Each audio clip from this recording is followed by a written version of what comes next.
Hello, मैं आशीष तिवारी स्वागत करता हूँ एक बार फिर से आपके यूट्यूब चैनल एसएससी मिनट पे। काफ़ी दिन बाद आपसे मुलाकात हो रही है एक लॉन्ग वीडियो में।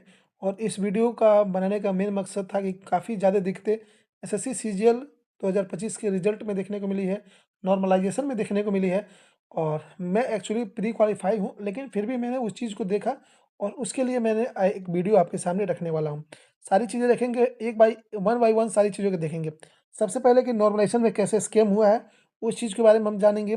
ठीक है? उसके साथ-साथ रिवाइज़ रिज़ल्ट क्या आ सकता है? क्या मेंस पोस्टपोन्ड हो सकता है? फेज़ 30 का रिज़ल्ट कब आएगा? क्या वेंडर चेंज हो जाएगा 26 में? वेटिंग लिस्ट आ गई है एसएससी के एग्ज़ाम में। स्कैम कैसे हुआ है? माई स्कोर कार्ड, सारी चीज़ें इस वीडियो में देखेंगे। ज़्यादा लंबा वीडियो नहीं होगा तो वीडियो को अंत तक देखिएगा ताकि सारी की वीडियो आपको अच्छे से समझ में आए और चैनल को सब्सक्राइब ज़रूर करिएगा। कल जैसे आंसर की फाइनल आंसर की और मार्क्स आए, उसमें मेरे ग्रुप में एक स्टूडेंट ने अपना स्कोर कार्ड शेयर किया। इनका नाम है अमन कुमार जी और इनका रोल नंबर है 390 41 624। और इस भाई का कैटेगरी जो है वो एससी है। और इस भाई का स्कोर जो था 125 था रॉ स्कोर, और नॉर्मलाइज स्कोर था 115। देखिए नॉर्मलाइज में तो काफ़ी ब्लंडर हुए हैं, 10 नंबर 12 नंबर 13 नंबर कम हुए हैं। लकली किसी के बढ़े हैं, लेकिन मोस्टली लोगों के नंबर जो है वो कम हो गए हैं इस बार।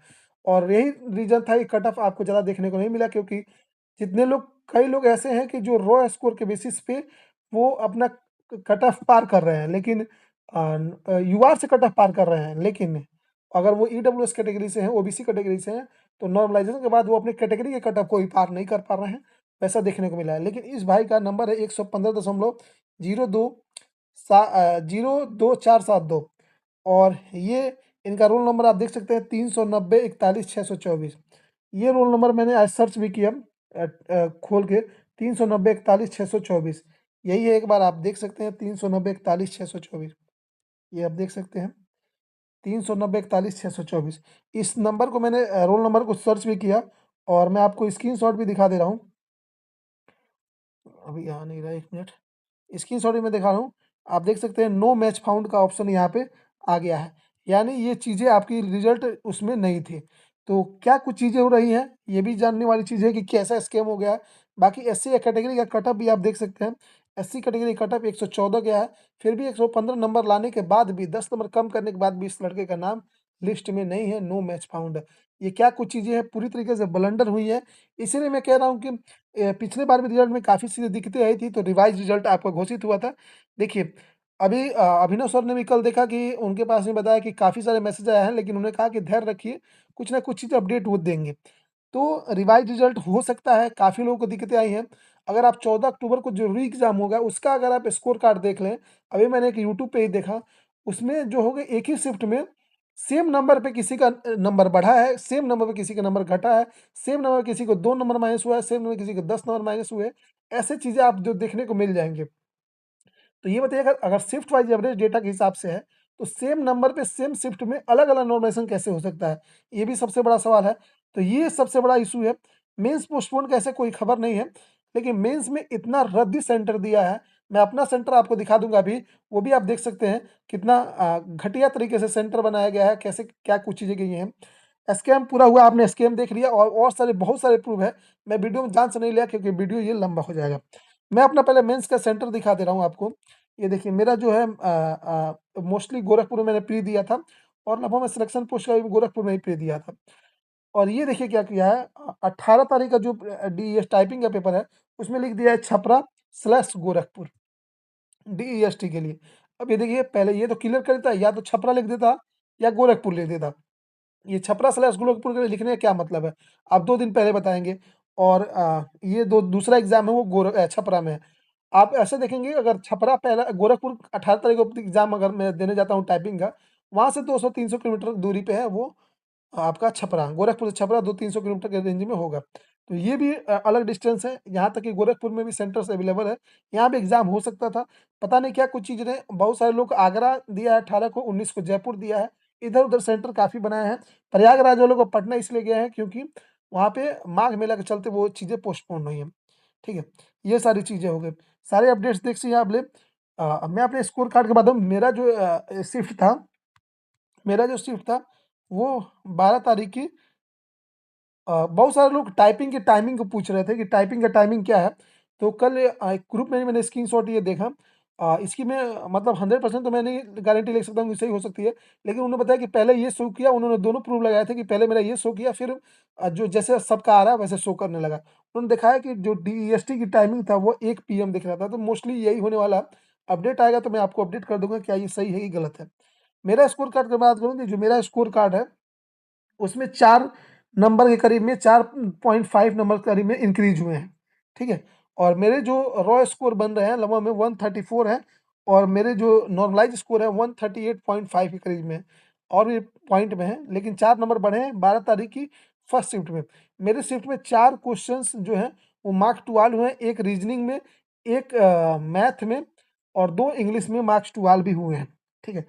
आपका क्या स्कोर रहा कमेंट बताइएगा। सबसे लास्ट में एक इम्पोर्टेंट अपडेट है कि अब सीजीएल में वेटिंग लिस्ट का प्रावधान होने वाला है, तो ये एक अच्छी न्यूज़ है, ठीक है? आप सीट फिक्स और फ्लोट का मौका मिलेगा। उस हिसाब से आप देख सकते हैं कि अगर फाइनल रिजल्ट के पहले आपको पता चलेगा कि जो 30 से 40% सीटें खाली रह जाती थी, 20 से 30%, उसको कम करने का तरीका है। उसमें आपको मौका मिलेगा कि क्या आप जॉब लेंगे, आप जॉइन करेंगे या नहीं? जॉइन नहीं करेंगे तो फिर उसके बाद और लो का नंबर आ सकेगा। तो ये एक अच्छा कदम है एसएससी की तरफ। लेकिन वेंडर की बात करें तो अभी तक वेंडर यही संभावनाएँ हैं कि वेंडर जो है वही रहने वाला है। आपका एडुकेटिव वेंडर रहने वाला है।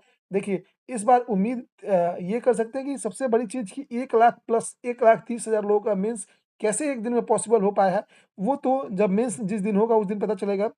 मेबी टाइपिंग इसलिए पहले रखा होगा कि ताकि पता चल सके कि इतना सिस्टम पे, सर्वर पे चीज़ें हो पा रही हैं या नहीं। कैसे कुछ चीज़ें ये मैनेज कर पाते हैं। टाइपिंग तो ख़ैर 15 मिनट का है, लेकिन आगे के एग्ज़ाम्स कैसे क्या होती हैं, वो देखने वाली बात है। होप करेंगे सारे आपको डाउट्स क्लियर हो गए हैं और इसमें सबसे ज़्यादा जो रिजल्ट में स्कैम हुआ है, रिवाइज़ रिजल्ट के लिए, वो एक ही बंदा है जो आपका मदद कर सकता है, वो है अभिनव सर। वही एक अच्छे तरीके से आपकी हेल्प कर सकते हैं। देखिए कोर्ट भी साथ नहीं दे रहा है। कोर्ट आपको बताया कि जुलाई में प्रोटेस्ट हुआ था, उस टाइम से लेकर कोर्ट डिले कर रहा है। लगातार कोर्ट में केस हुआ तो आपका डेट पे डेट मिलता जा रहा है लेकिन कुछ हो नहीं पा रहा है। तो बाकी आपकी क्या राय है कमेंट बताइएगा, आपके साथ के कुछ अगर ऐसा कुछ चीज़ें हुई हैं कमेंट में ज़रूर बताइएगा। फेज़ 30 के रिज़ल्ट के बारे में मोस्टली पुराने वैकेंसी में यही एक चीज़ें फेज़ 30 का बच गया है। लेकिन ये जान लीजिए कि सीजीएल से ज़्यादा महा घटिया चीज़ आपको सिलेक्शन पोस्ट फेज़ 30 में देखने को मिलेगा। सबसे बड़ी चीज़ कि उसमें आपको ये भी चीज़ नहीं थी, मार्क्स भी आपको देखने को नहीं मिलेगा कि आपके मार्क्स कितने हैं और उसका फाइनल आंसर की भी नहीं आता है। बस आपका रिज़ल्ट आएगा और उसमें कितनी गड़बड़ियाँ हैं इसका आप अंदाज़ा नहीं लगा सकते हैं। इतने नंबर ऑफ क्वेश्चन के फुल मार्क्स होंगे और इतने नंबर में गड़बड़ियाँ आपको देखने को मिलेंगी। मेंस कैसा होता है, मैं भी मेंस देने जाऊँगा, देखूँगा क्या कुछ चीज़ें होती हैं। ज़रूर बताएँगे अगर आपके साथ भी कोई ऐसी चीज़ें हो रही हैं, तो ज़रूर बताइएगा। ये टाइमिंग का आप देख सकते हैं, जैसे कि इसके रिगार्डिंग और भी अपडेट बताएँ तो अपडेट करेंगे। Bye bye, take care and best of luck. SSC 2026 का कैलेंडर भी आ चुका है और एसएससी सीजीएल का एग्जाम 4 से 5 महीने है। मैं आपके सामने लाया हूँ दिशा पब्लिकेशन की 11th एडिशन की एसएससी सीजीएल कंबाइंड के ग्रेजुएट लेवल टियर 1 और टियर 2 के स्पेशल बुक के बारे में, जो न्यू पैटर्न के हिसाब से है। और इस बुक में जो टियर 1 और टियर 2 के साथ साथ आपकी जो कंप्यूटर सेक्शन जो मेंस में आता है वो भी इनको इंक्लूड किया गया है। पूरी थ्योरी वाइज गाइड है, ये कंप्लीट गाइड आपको मिलने वाली है। साथ ही साथ इसमें प्रीवियस ईयर 2015 से लेकर 2025 तक टियर 1 और टियर 2 के पेपर भी रिस्पेक्टिव चैप्टर वाइज यहाँ पे इंक्लूड किए गए हैं।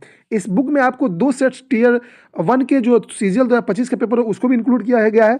साथ ही साथ इसमें 65 चैप्टर्स आपके मिल जाएँगे टोटल। उसमें जनरल रीजनिंग के आपके 25 चैप्टर मिलेंगे और क्वांटिटी एप्टीट्यूड के 17, इंग्लिश लैंग्वेज के लगभग में 14 चैप्टर, कंप्यूटर के 1 और जनरल अवेयरनेस के टोटल 8 चैप्टर वाइज आपको चीज़ें मिल जाएँगे। इसमें 4000 प्लस आपको एमसीक्यूज़ भी मिल जाएँगे। साथ ही साथ इसमें सारी चीज़ को एक्सीलेंट सॉल्यूशन के साथ दिया गया है जिससे आप समझने में आसानी हो। आप ईज़ी टू अंडरस्टैंड सारी चीज़ को समझ सकते हैं। बिल्कुल सरल भाषा में सारी चीज़ों को समझाया गया है और लेटेस्ट जो पैटर्न है और लेटेस्ट जो एग्ज़ाम वेंडर है उस हिसाब से इसको बुक को डिज़ाइन किया गया है। तो मेरे हिसाब से कंप्लीट बुक है, आपसे 4 महीने 5 महीने का टाइम भी है, तो इसको अच्छे से आप तैयार कर सकते हैं। साथ ही साथ इनका ये सॉल्व पेपर भी आ रहा है, जो आपकी प्रीवियस ईयर्स प्रैक्टिस करना ज़रूरी होता है क्योंकि प्रीवियस ईयर्स पेपर के हिसाब से आप तैयारी कर सकते हैं। तो ये 33 ईयर वाइज जो है एसएससी सीजीएल टियर 1 का आपको 2010 से लेकर 2025 तक के, साथ ही साथ 5 सेट ऑफ सितंबर 2025 में जो सीजीएल का पेपर हो उसको इंक्लूड किया गया है। सारे सेक्शन मिल जाएंगे 100% ऑथेंटिक सोल्यूशन के साथ, फुली सॉल्व ओरिजिनल क्वेश्चन और 3900 प्लस एमसीक्यू। ये जो है लेटेस्ट पैटर्न और लेटेस्ट सिलेबस के अकॉर्डिंग डिजाइन किया गया है। तो इस बुक को आप हमारे डिस्क्रिप्शन में लिंक है वहाँ से परचेज कर सकते हैं। तो मेरे हिसाब से काफ़ी बेस्ट बुक है। आप इस सीजीएल की तैयारी में 4 चांद ध्यान लगा दें कि सारी चीज़ें आपको एक जगह मिल जाएंगी और बेस्ट बुक है, अपडेटेड सिलेबस और पैटर्न के हिसाब से ये बुक डिजाइन किया गया है। तो लिंक परचेज करने के लिए डिस्क्रिप्शन में है। Bye bye, take care and best of luck.